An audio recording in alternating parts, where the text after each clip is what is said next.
Reincarnation, Karma and Destiny by Augurai. Many of us believe that our incarnation at the time of the great shift of the ages is no cosmic accident.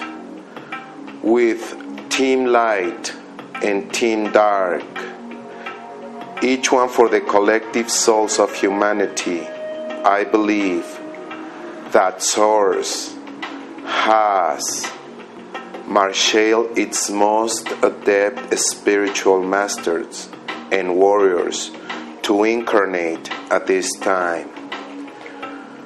We did not come here to be spectators. We are here to act on behalf of humanity and Earth as agents of change, to restore balance and freedom. We are not born obnoxious, greedy, and violent. Those things are bred and programmed into us to prevent us from remembering who we really are and what we are here to accomplish. Each of us incarnates here with two objectives. First, there are those things we came here to learn on our quest for enlightenment. And then there is something we came here to do, a service to perform, our personal spiritual mission. As for the time between incarnations, it is divided into 12 different states. Immediately following the tradition called death, the spirit moves sequentially through 6 after-death states. The first of these is a kind of recess, a time of acclimate to the transition, a time to let the memory begin to recover. Following the rest period, there are 5 more after-death states to traverse, having to do with reviewing the just ended life and assessing the lessons learned, and so forth. The next 6 states are pre-birth states, and as such are geared to assist in preparing for another incarnation. It is within these 6 phases that we chose what gender we will be, what race, who our parents will be, and the things we are going back to learn. As previously stated, there is also group reincarnation, which essentially is like-minded, kindred spirits moving through time together, usually with a specific agenda in mind. As above, so below. It is one of the first spiritual maxims many encounter upon awakening from the dream world of conscious reality, and it is intended to highlight the connections between the macrocosm and the microcosm.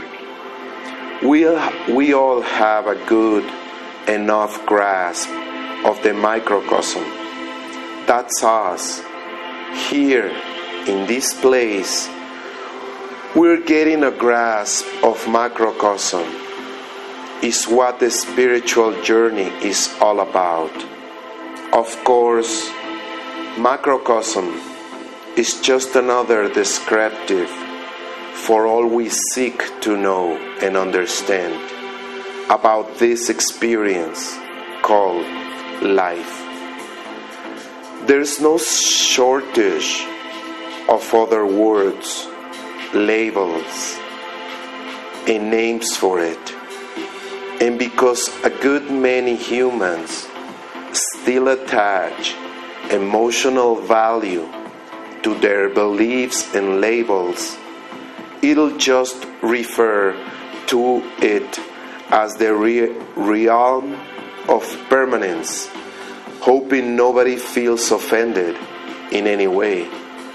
This realm of permanence is where we all originate from and return to.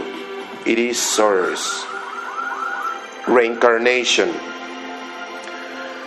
Back when time was young, millions of souls agreed to participate in a kind of experiment, which is why Earth isn't home world for any of us. We're all transplants here.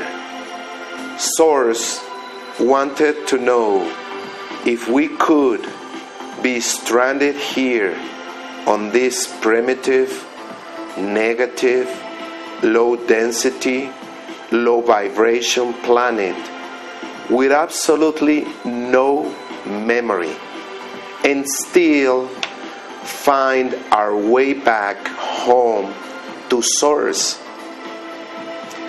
This transmigration of souls would play out over thousands of generations, with each of the participants having multiple and successive lifetime experiences called incarnations.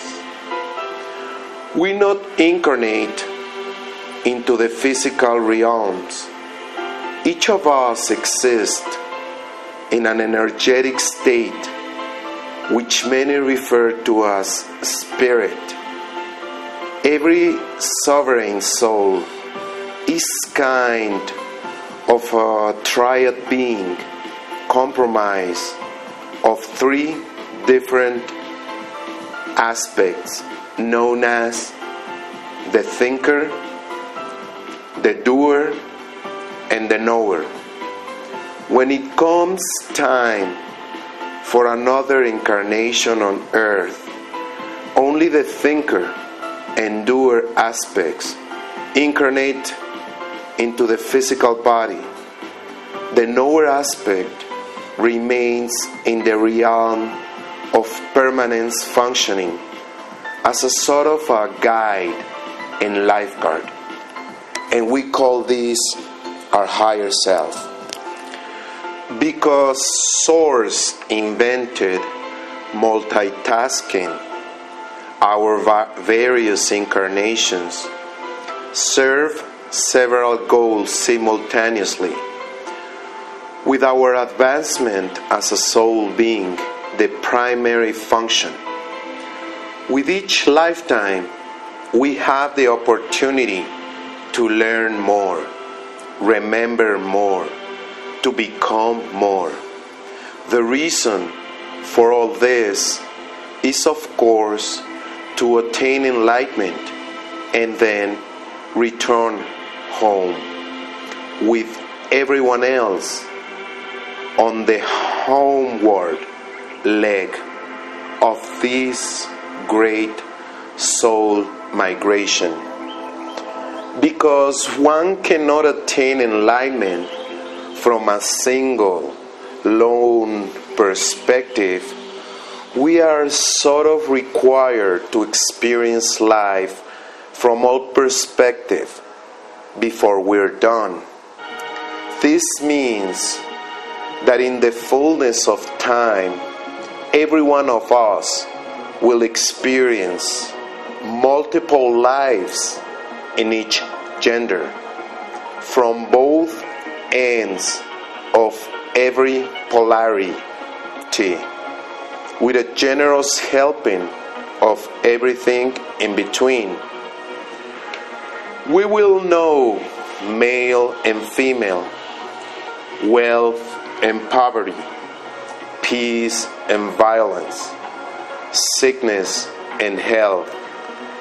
And when we have experienced life through each of these perspectives, enlightenment will be within our grasp. We not only reincarnate as individuals, but also within select groups of individuals, so as to learn the dynamics of family structure, with each in the group taking turns as mother, father, and child.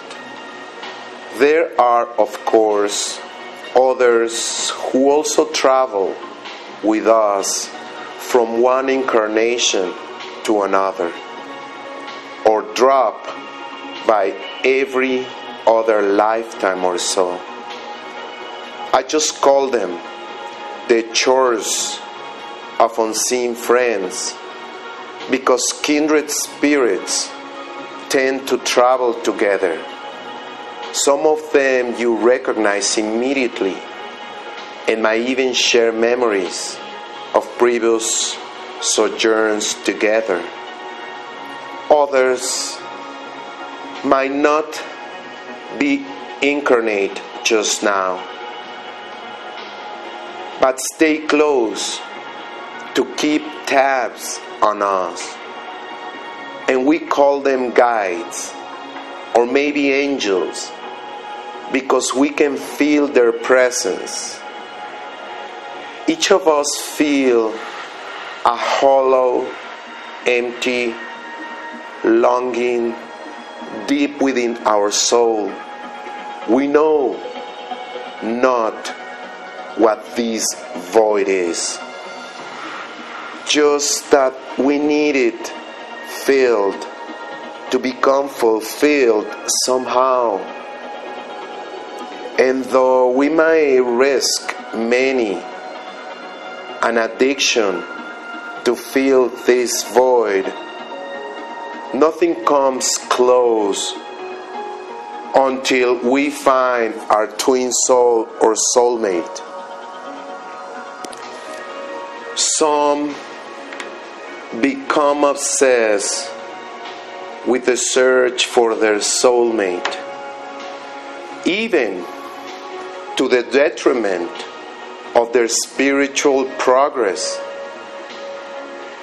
It is best not become overly obsessed with finding your soulmate for several reasons. First, and perhaps most obvious, is that for every one of us, there are any number of potential soulmates in a lifetime, and no guarantee that the perfect one for you is even incarnated just now. Searching is no way to find your perfect mate. Being, however, is.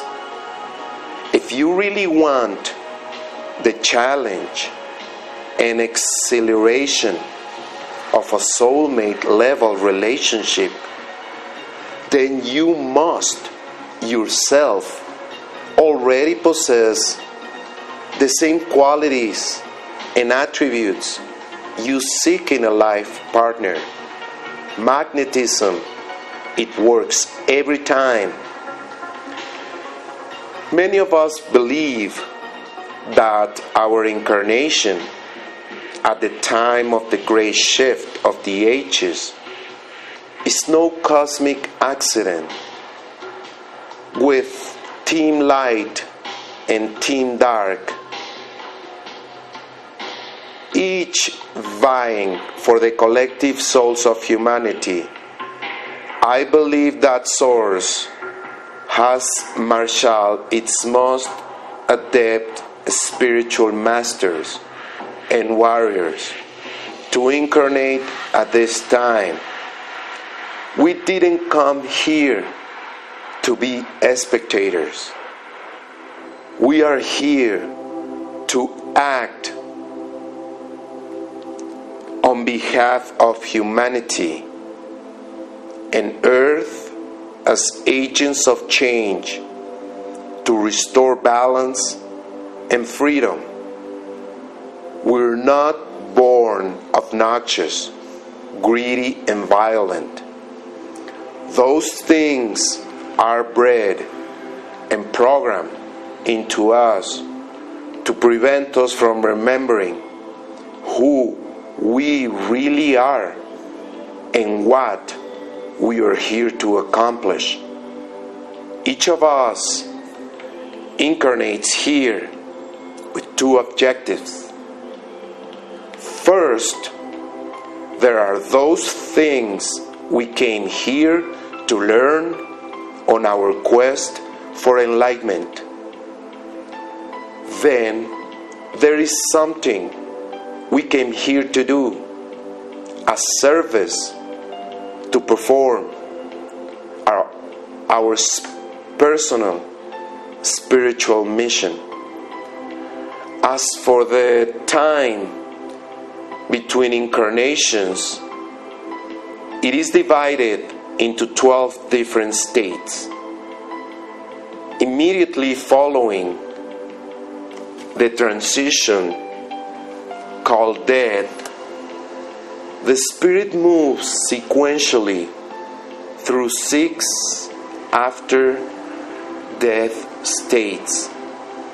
The first of these is a kind of recess, a time to acclimate to the transition, a time to let the memory begin to recover.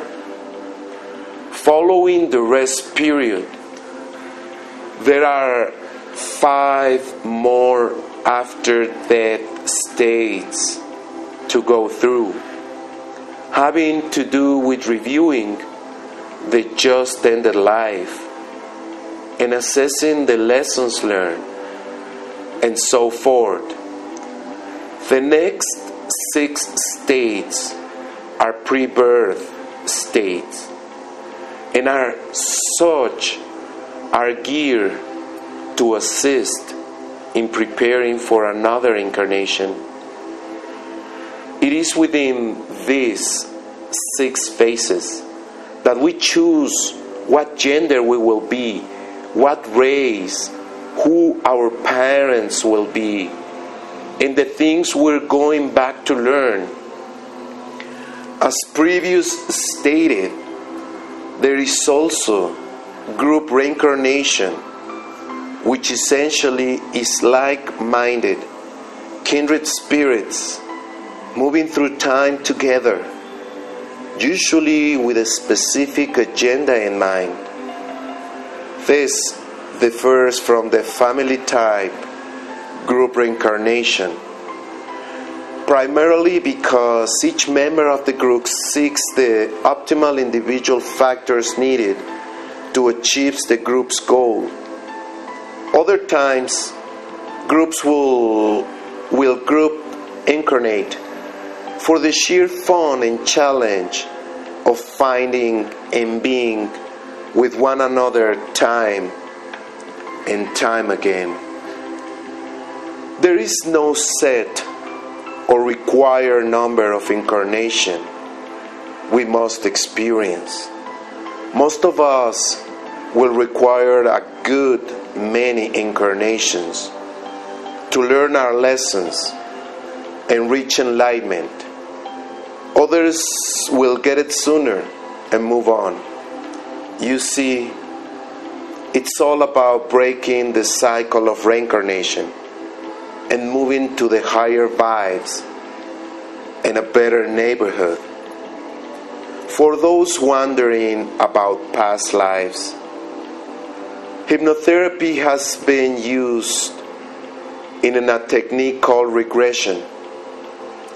Now there are a couple snags to be aware of And the first is that not all hypnotherapists are on the up and up.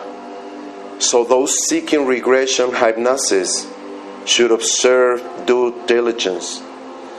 The other snag can be just as bad as a quack, and that is letting your ego go off, tripping about who you were in a past life. Yes, many of us were at one time living much more interesting lives. Perhaps some even were people of historical record. Logic alone insists that we couldn't all have been kings, queens, scholars, artists, and musicians. Somebody had to also be the criminals, the slaves, the murderers, the dregs of society. And before we're done, we all each play all of these roles. Makes no difference today unless the person in question can apply the lessons learned in the past life to their current incarnation. That is it in a tiny nutshell. The only true value in knowing of your past life is if you bring forward the things you learn from them. Karma. Being as this is a universe of free will and destiny rather than that of a fixed fate, we humans often run smack up against the universal law of unintended consequences. As the energy connections come back around to bite us in the ass, otherwise known as karma. Let's say you spend an incarnation as someone who did violence to others. Your karma then would be to live another incarnation on the receiving end of violence. So your soul has experience of both perspectives. If on the other hand, you lived a life of always putting the needs of others before your own, in another life, your needs would all be met quite easily. These days, we know the same energy by other names like poetic justice or what goes around comes around. But regardless what label you put on it, karma always prevails. There are naturally several differing types of karma to consider, other than the individual kind.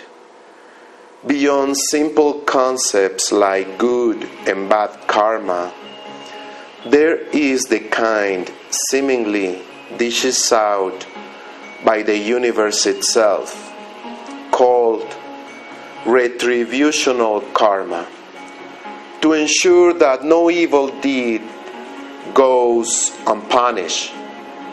There is also group karma and planetary karma, as well as my personal favorite, instant karma. Usually, karma takes a while to catch up with us, which is really a pity because often the cause and effect aren't immediately recognized.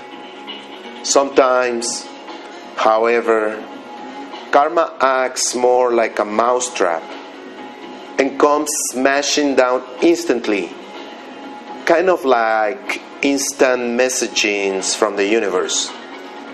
It is very interesting that instant karma expresses primarily in one of two ways. One expression is for when the lesson has to be processed and assimilated instantly. The other happens when your karma is nearly zero. When a soul has balanced the karmic scales while incarnated, then acquires new karma. It tends to come back around very quickly, which is a good thing. A lot of folks have the strong idea about what karma really is. It isn't punishment, but rather feedback from source.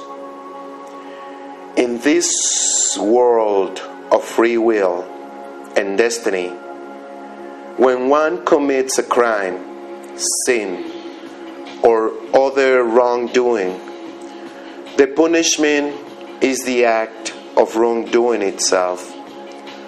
Source energy does not concern itself with revenge or vengeance. We came up with that all on our own. Seeking revenge upon others for their misdeeds only serves to amplify and extend the karmic cycle.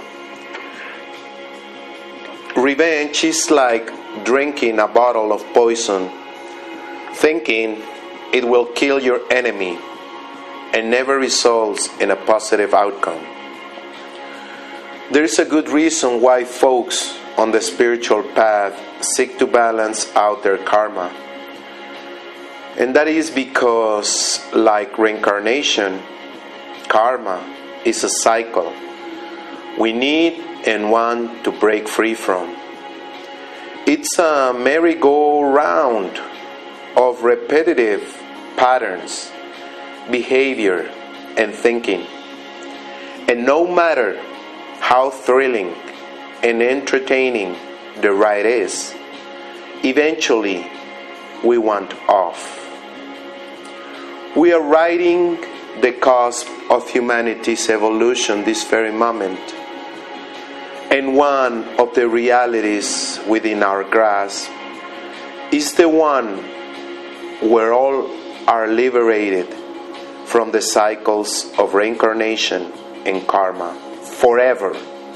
Sound good to you? Our knower aspects aren't going to just hand this to us on a silver platter. That is not how it works. Just thinking isn't enough. We must act upon our thoughts and do that which is necessary to ensure reaching our desired destination. That is, after all, why the thinker and doer incarnated into physicality.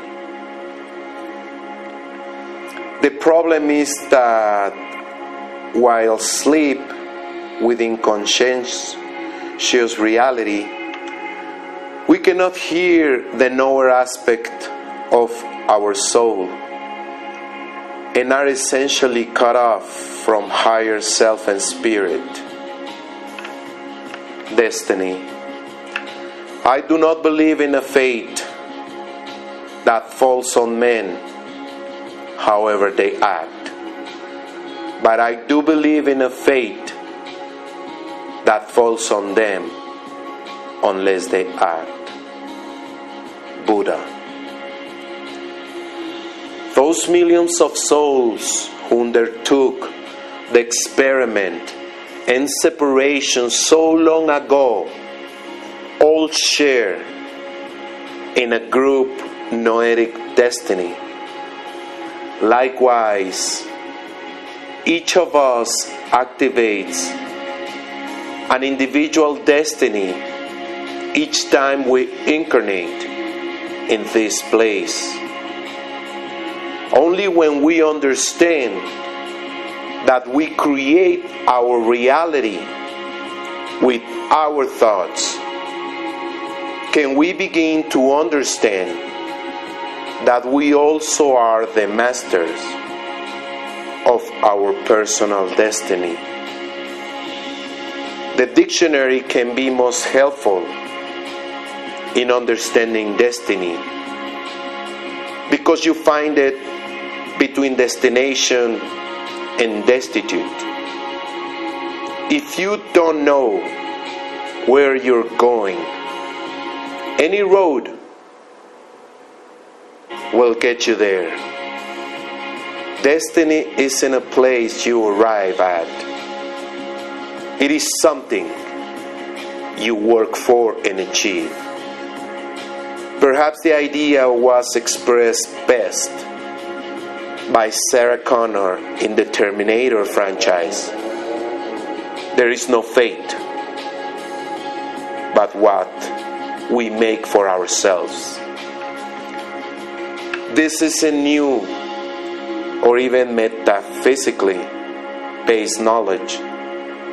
Philosophers, theologians have always known that the reality we see manifest originates in our very thoughts. Here's how it works. The destiny formula. Everything is energy. Energy follows thought. Thought becomes belief. Belief determines your reality. Your reality shapes your destiny. We do not consider our thoughts as being so powerful, but they are, especially the negative and hurtful ones. We so often strengthen further by speaking them aloud. When our thoughts are negative or disempowering, that energy is programmed into everything that thought touches. And if left unbalanced, we also taint the resulting reality. It is not our nature to think hurtful or diminishing thoughts about ourselves and others. We do so because that is what we have been conditioned and trained to do over countless generations. Forces not aligned with the realm of permanence, like this world, just as it is now, and would not willingly see us attain all we came here to do.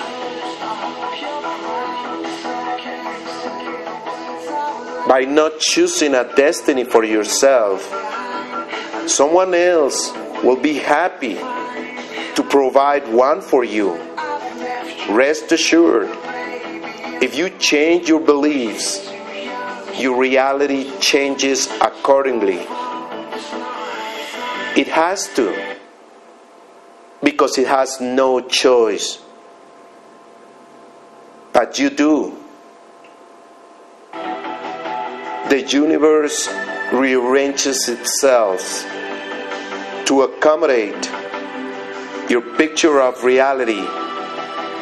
If you think you are powerless against fate and destined to fail, the universe assumes you must need those lessons to fulfill yourself and gives them to you.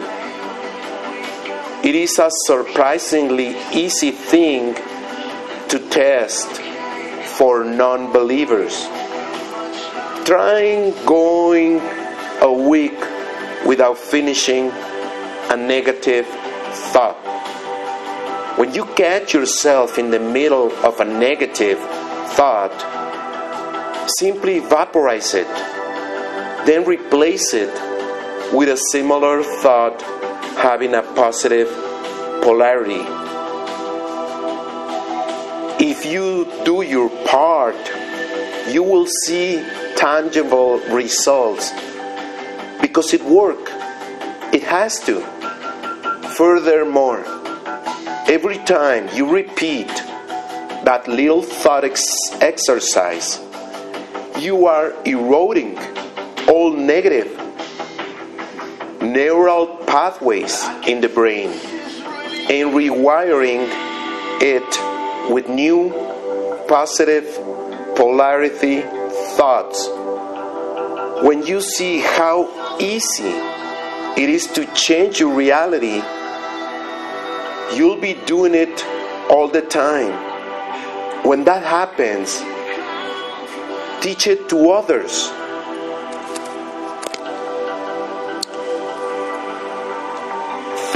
Some years ago, I came across a quite remarkable book in a rather mysterious way.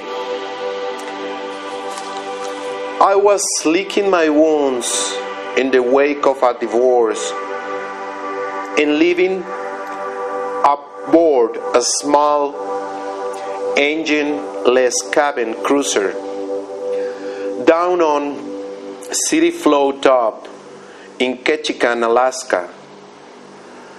My friend who rented me the living space had a previous agreement with a fellow named Steve from a nearby Penop Island, allowing him to moor his speedboat alongside every day while he was at work in town. Steve was a boat person, so I was seldom aware when he crossed back and forth to the dock. That was a bonus.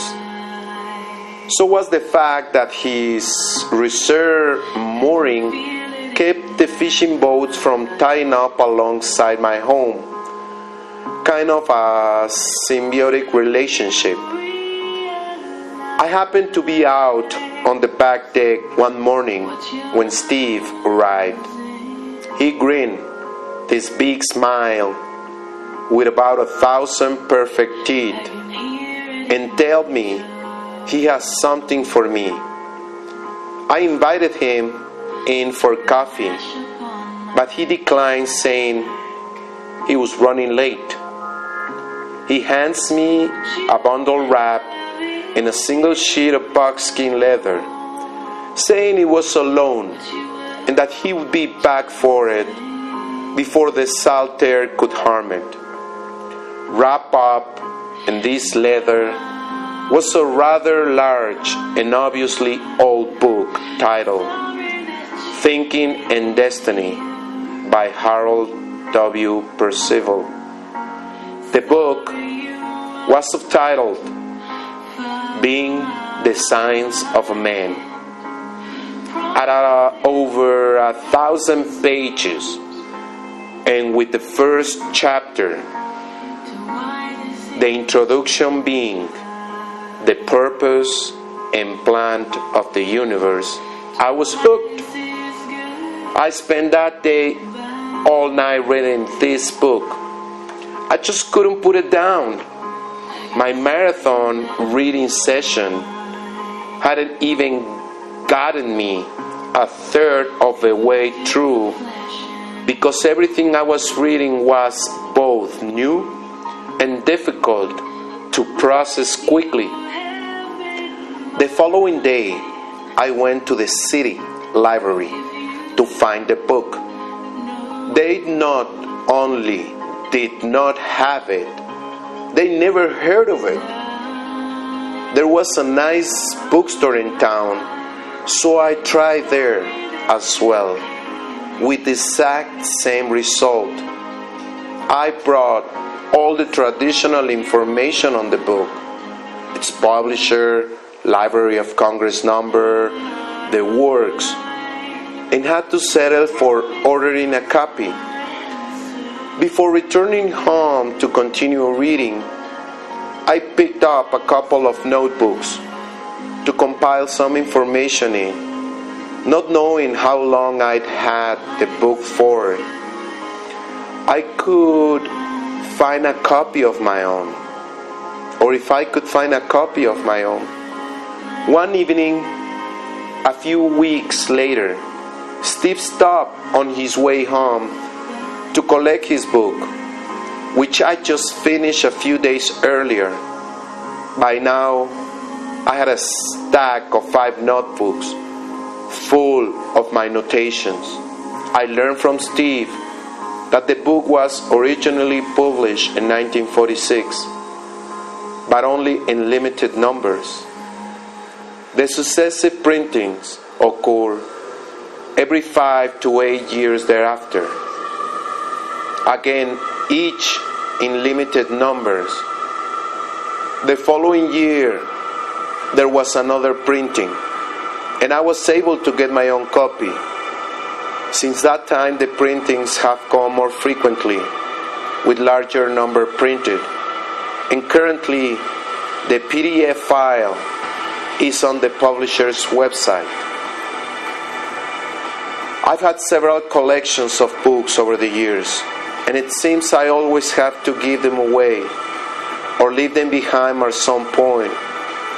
So I have this core library consisting of the books I deem to value, to lose, which travels with me. Thinking and Destiny is one of those books.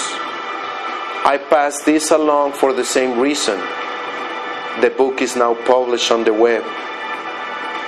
There isn't time for you to find it the way I did. Your destiny is what you're destined to experience in this life, deriving from your chain of choices and decisions as you navigate your way through the illusion of linear time, the Maya. It is decidedly not a predetermined outcome, impossible to alter or avoid. It is perhaps cosmic irony that very often we end up finding our destiny while traveling the road we took to avoid.